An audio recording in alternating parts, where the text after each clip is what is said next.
Hello dear, मैं सौरभ पंडित आप लोगों को मेरे channel time to with bio science में स्वागत है। आज का जो हमारा टॉपिक है वो सन 2022 का पेपर हम लोग कवर कर रहे थे। ओके, सन 2023 वाला पेपर जिसमें कुछ रीजन की वजह से तो हम लोग क्या करेंगे, कल हम लोग 20 क्वेश्चन कवर कर लेंगे उसके जगह पे। आज हम लोग केवल 10 ही क्वेश्चन कवर करें, कल हम लोग 20 क्वेश्चन मंडे को कवर कर लेंगे।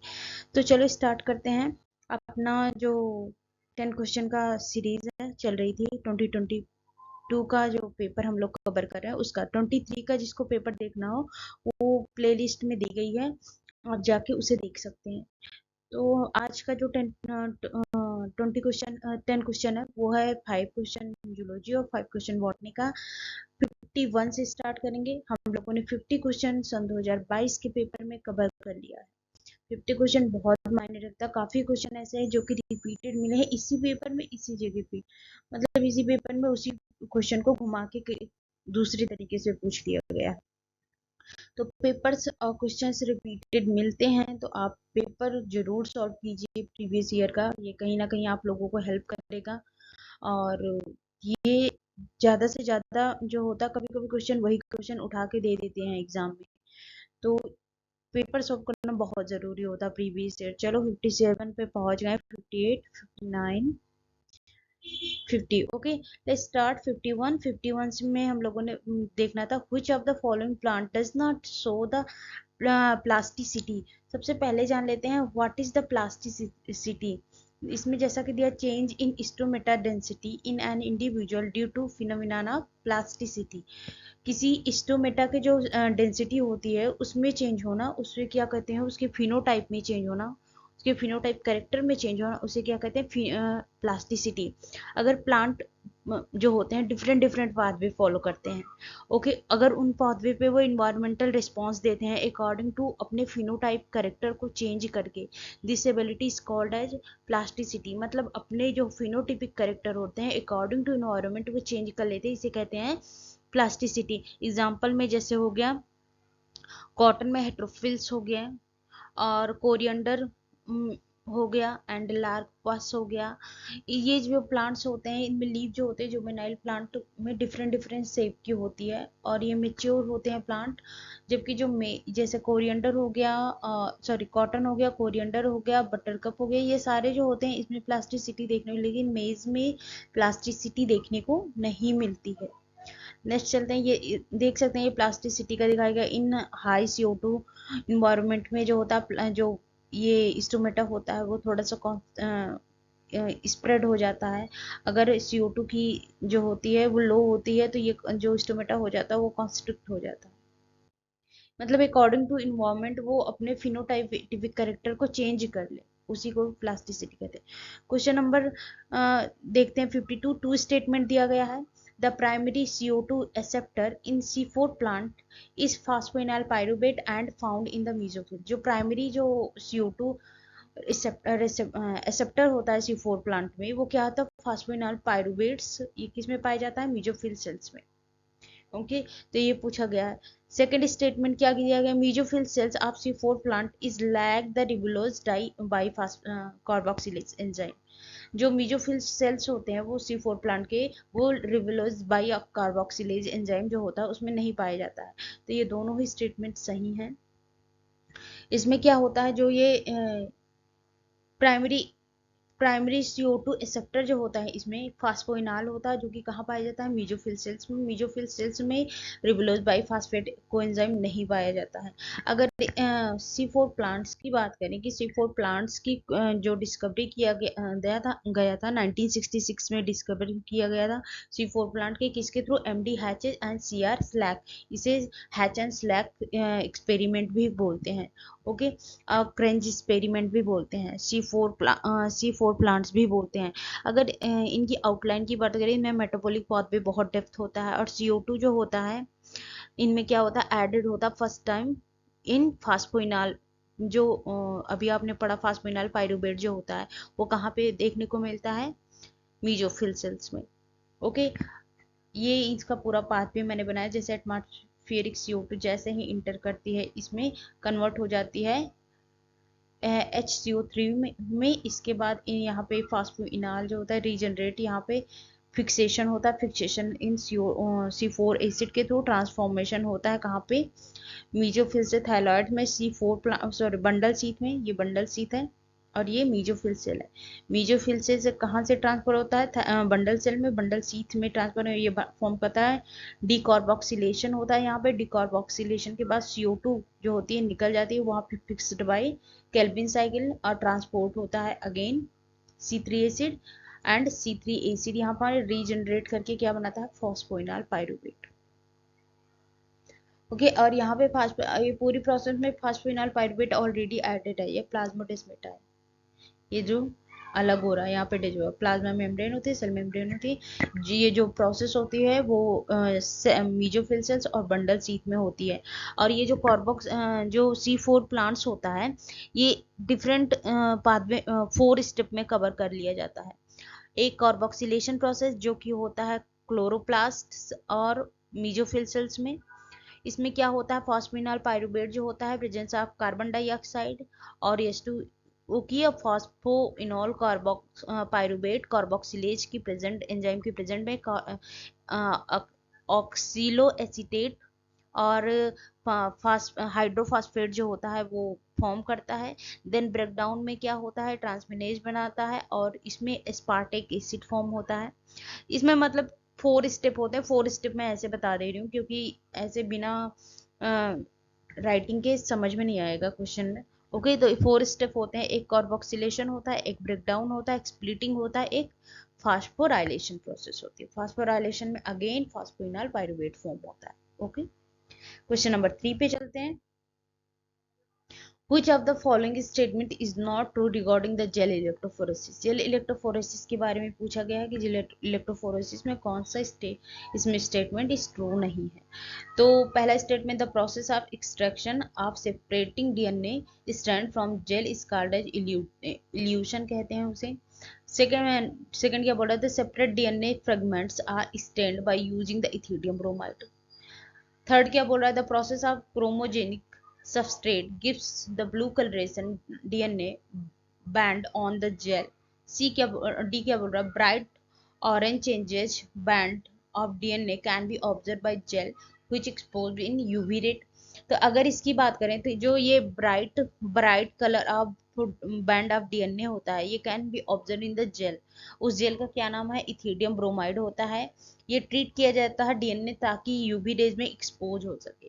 तो इसमें जो करेक्ट ऑप्शन पूछा गया, ओ सॉरी इसमें पूछा गया नॉट करेक्ट, इसमें जो नॉट करेक्ट होगा वो होगा C, बाकी सारे करेक्ट हैं। ओके ये क्रोमोजेनिक सब्सटेंस जो होता है नहीं होगा, ये यूवी रेज में जो होता है एक्सपोज्ड होता है, बाकी सारे करेक्ट हैं। प्रोसेस ऑफ DNA सेपरेशन उसे DNA sorry the process of extraction of DNA separate DNA strand from the gel is called as elution उसे बोलते हैं। separate DNA fragment strand by using of ethidium bromide separation देखने को मिलता है ethidium bromide coloration के through. अब bright changes जो obtain किया जाता है वो UV लाइट में obtain किया जाता है। नेक्स्ट क्वेश्चन नंबर, ये पूरा मैंने इलेक्ट्रोफोरेसिस का दिखाया है, इलेक्ट्रोफोरेसिस में कैसे वर्क होता है, जिसने आप आगे चल के इस पे वर्क भी करेंगे। बहुत अच्छा मतलब बहुत ही अच्छा है। DNA सैंपलिंग जो होती है ऐड की जाती है यहाँ पे। DNA सैंपलिंग के बाद यहाँ पे एम्पलीफिकेशन होता है इलेक्ट्रिक फील्ड का, इलेक्ट्रिक फील्ड जो होती है यहाँ पे सप्लाई किया जाता है। थर्ड स्टेप में DNA सेपरेशन देखने को मिलता है, ये DNA फ्रेगमेंट हो जाता है, फ्रेगमेंटेशन। फोर्थ स्टेप में जो होता है UV ट्रांसल्यूशन होता है एंड डिकम द इंटेशन, मतलब यहाँ पे फिर UV का रेडिएशन के थ्रू DNA फ्रेगमेंट को अलग कर लिया जाता है, मार्क किया जाता है। 54 the device which can be remove particulates matter present in exhaust from the thermal power plants is, मतलब ये पूछ रहा है उस डिवाइस का नाम बताइए जो रिमूव करता है matters present in exhaust in thermal power plants में। ऐसा कौन सा इसमें डिवाइस है जो यूज होता है थर्मल पावर प्लांट में, तो STT होता है कि इंसिनेटर्स होता है कि इलेक्ट्रोस्टैटिक प्रेसिपिटेटर्स होता है कि कैटालिटिक कन्वर्टर होता है। तो जो इसमें करेक्ट हो जाएगा ऑप्शन C, इलेक्ट्रोस्टैटिक प्रेसिपिटेटर जो होता है ये हेल्प करता है remove over the 99% of the particulates matters present in exhaust. आपके एग्जॉस्ट में जितने भी पार्टिकल, थर्मल पावर प्लांट के एग्जॉस्ट में जितने भी जो होते हैं स्मॉल पार्टिकल्स मैटर के होते हैं, छोटे छोटे कण जो होते हैं धूल के, उसे क्या करता है ये हटा देता है। कहाँ से? थर्मल पावर प्लांट से। कौन? Electrostatic precipitator. अगर बात करें कैटालिटिक कन्वर्टर की, तो कैटालिटिक कन्वर्टर जो होता है ये होता है फिल्टर करता है किसको? ऑटोमोबाइल्स में यूज होता है for reducing emission of poison के जो इमिशन होता है उसको रिड्यूस करने के लिए। एसटीपी की बात करें तो एसटीपी जो होता है ये एसोसिएट होता है सीवेज ट्रीटमेंट्स में यूज होता है। और इंसिनेटर्स की बात करें, इंसिनेटर जो होता है वो बर्न करता है हजार्डस मटेरियल्स को। ओके, यूज होता है ताकि ये हजार्डस मटेरियल को डिस्ट्रॉय कर सके। Question number 55. The appearance of recombination nodules on the homologous chromosome during the meiosis is homologous chromosome का recombination किसमें? recombination nodule जो होता फॉर्म होता है किसका कैरेक्टरिस्टिक है? तो ये सिनेप्टोमियल कॉम्प्लेक्स फॉर्म करता है bivalent site in which crossing over occur termination. तो ऐसी जो कॉम्बिनेशन नोड्यूल्स का देखने को मिलता है वो साइट होता है जहाँ पे क्रॉसिंग ओवर अकर होता है, होने वाला होता है। ये देखने को पैचिटीन स्टेज में देखने को है, ये उसका बहुत अच्छा कैरेक्टरिस्टिक है। यहाँ पे क्या होता है रिकॉम्बिनेशन जो नोड्यूल्स होता है साइट वो देखने को मिलता है और ये किसका? क्रॉसिंग ओवर होता है। यहाँ पे ये मियोसिस स्टेज होती है। जहाँ पे ये आ जाए रिकॉम्बिनेशन नोड्यूल्स इन होमोलोगस क्रोमोसोम, वहाँ पे पैचिटीन स्टेज है और क्रॉसिंग ओवर हो रहा है। 56. Nitrogenous waste is excreted in the form of pellet. Pellet मतलब होता है सूखे, जो जैसे कि आप सूखे हुए जो स्क्रीटा होते हैं किसमें निकलते हैं? ऑर्निथिन्स में, सैलामेंडर में, हिप्पोकैम्पस में, पावो में।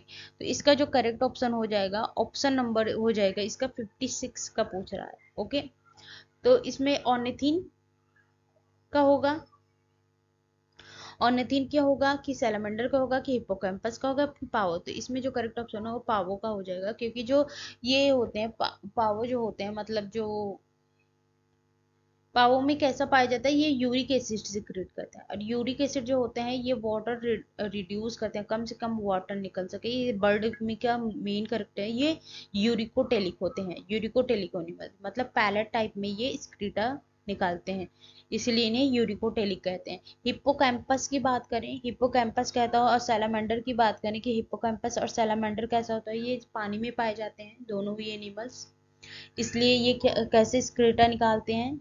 ये निकालते हैं कैसे? अमोनियोटेलिक था। ऑर्निथोरिंकस की बात करें तो ये मैमल होता है, ये यूरियोटेलिक होता है, मतलब यूरिया सिक्रेट करता है और ये अमोनिया सिक्रेट करता है, दोनों। 57 की बात करें, दो स्टेटमेंट असर्शन और रीजन दिया गया है। और असर्शन में क्या दिया गया है? Osteoporosis is the characteristic by decreasing bone mass and increasing chance of friction. तो ऑस्टियोपोरोसिस में क्या होता है, जो बोन मास होती है वो डिक्रीज हो जाती है और जो फ्रैक्शन का चांस होता है वो इंक्रीज हो जाता है। सेकंड रीजन क्या बताया? Common cause of the osteoporosis is increase the level of oestrogen. जो कॉमन कॉज होता है किसके कारण होता है? ऑस्टियोपोरोसिस इंक्रीज हो जाता है किसका लेवल? एस्ट्रोजन का। तो इसमें कौन सा सही है? दोनों ही करेक्ट है, सही है, और दोनों एक दूसरे को परफेक्ट एक्सप्लेन कर रहा है। बी क्या बोल रहा है? दोनों ही करेक्ट है बट एक्सप्लेन प्रॉपरली नहीं कर रहा है। सी क्या बोल रहा है? दोनों ए करेक्ट है, बी रॉन्ग है। डी कह रहा है ए रॉन्ग है एंड आर इज करेक्ट है। इसमें जो करेक्ट ऑप्शन हो जाएगा 57 में वो हो जाएगा सी। जो हमारा फर्स्ट ऑप्शन है वो करेक्ट है। ऑस्टियोपोरोसिस में हाँ, जो बोन मॉस होती है वो डिक्रीज हो जाती है। ओके, और जो चांस ऑफ फ्रैक्शन बहुत ज़्यादा, जब बोन ही कमजोर हो जाएगी तो फ्रैक्शन मतलब जो फ्रैक्चर के चांस होते हैं वो ज़्यादा से ज़्यादा बढ़ ही जाएंगे। इसके बाद फिर C option, sorry, second reason क्यों गलत है? अगर रीजन की बात करें तो ये जो ऑस्टियोपोरोसिस होता है ये किस कारण से होता है? डिक्रीज यहाँ पे होना चाहिए, इंक्रीज नहीं। इंक्रीज होगा तो ऑस्टियोपोरोसिस हो ही नहीं सकता, यहाँ पे डिक्रीज होगा, decrease level of oestrogen. Osteoporosis में क्या होता है, जो एस्ट्रोजन का लेवल होता है वो डिक्रीज होता है। देन ये दोनों ही करेक्ट। आगे चलते हैं। क्वेश्चन नंबर 58 पे, under normal physical condition in human being 100 ml of oxygen blood is deliver in dot dot ml of CO2 of tissue. मतलब अंडर नॉर्मल फिजिकल कंडीशन की अगर बात करें तो जो ह्यूमन बीइंग होता है 100 ml ऑक्सीजनेटेड ब्लड डिलीवर करता है, कितने ml ऑफ CO2 प्रेजेंट होता है उसमें टू टिश्यू। किसको डिलीवर करता है, टिश्यू को। तो उसमें कितने जो होता है ml होता है ऑक्सीजन प्रेजेंट होती है, ये पूछ रहा है। तो अगर 100 ml जो ऑक्सीजनेटेड ब्लड होता है वो डिलीवर होता है, अगर इसमें करेक्ट ऑप्शन की बात करें 50 टू 5 ml। ओके, 5 ml जो होता है ऑक्सीजन प्रेजेंट होता है और टू टिश्यू में जब ट्रांसफर करता है। 59 dehydration reaction link to glucose molecules, कितने हैं, टू। और डिहाइड्रेशन रिएक्शन है, ओके, हाइड्रेशन डिहाइड्रेट हो रहा है रिएक्शन में, आप हाइड्रोजन निकल रही है, मतलब जो वाटर मॉलिक्यूल्स है वो बाहर निकल रहा है इसमें। टू हाइड्रोजन ग्लूकोज मॉलिक्यूल्स हैं, two product of maltase maltase product का if formula of glucose is C6H12O6 है, तो then the formula of maltose, then इसका माल्टोज का फार्मूला पूछा गया है। तो इसमें जो 59 का अगर पूछा जाए तो बिकॉज जो माल्टेज होता है वो डाइसेकेराइड होता है और फॉर्म होता है हाइब्रिडाइजेशन की प्रोसेस से। किससे फॉर्म होता है, डिहाइब्रिडाइजेशन की प्रोसेस से। अगर सिंथेसिस और इलिमिनेशन हो इसका one molecules to form a glycosidic bond, ये तो क्या फॉर्म करता है, ग्लाइकोसिडिक बॉन्ड फॉर्म करता है बिटवीन टू ग्लाइको मॉलिक्यूल्स में। अगर फॉर्मूला की बात करें तो अगर C6CH12 है, C6CH12 की बात कर रहे हैं, O6 है, इसमें क्या होता है, क्या बाहर निकल रहा है, H2O in presence of H2O। Okay, hydrogen ion की प्रेजेंट में इंटू टू कर दिया जाए। ओके, टू मॉलिक्यूल्स की बात कर रहा है, ओके, टू मॉलिक्यूल्स के इंटू टू कर लिया जाएगा तो क्या बनेगा, C12 दुगना कर दीजिए, H22O11 O11 मॉलिक्यूल्स, क्योंकि वाटर मॉलिक्यूल्स निकल रहे थे, ये क्या बनाएगा, शुगर बनाएगा। ओके, यहाँ पे कहाँ पे है, C12H22O11, मतलब सी ऑप्शन सही हो जाएगा। टू मॉलिक्यूल्स ग्लूकोज, ये आपका ग्लूकोज था, ग्लूकोज के से टू मॉलिक्यूल्स प्रोड्यूस होता है किसका, माल्टेज का। तो ये हाइब्रिडाइजेशन प्रोसेस में हाइड्रोजन जो होता है ये बाहर निकलता है, तो ये बनाता है शक्कर, चीनी। If length of DNA molecules, अगर जो डीएनए मॉलिक्यूल्स है उसकी लेंथ 1.1 मीटर है, what is will be the experiment of base pair पूछा गया है, तो उसका बेस पेयर क्या होगा। तो अगर हम डीएनए लेंथ की बात करें तो कितना होता है 2.2, डीएनए लेंथ कितना होता है 2.2 होता है, तो इसका जो बेस पेयर होगा वो कितना हो जाएगा 6.6, 6.6, इसका बेस पेयर कितना होगा 6.6 इंटू 10⁹ बेस पेयर, 10⁹ यहाँ पे 9 बेस पेयर हो जाएगा, 9 बेस पेयर। ओके, ये 10 की पावर जो होता है 9 बेस पेयर 6.6 इंटू इनकी लेंथ कितनी होगी 2.2 और इनका बेस पेयर कितना, देन कितना बेस पेयर हो जाएगा 6.6 इंटू 10⁹ बेस पेयर।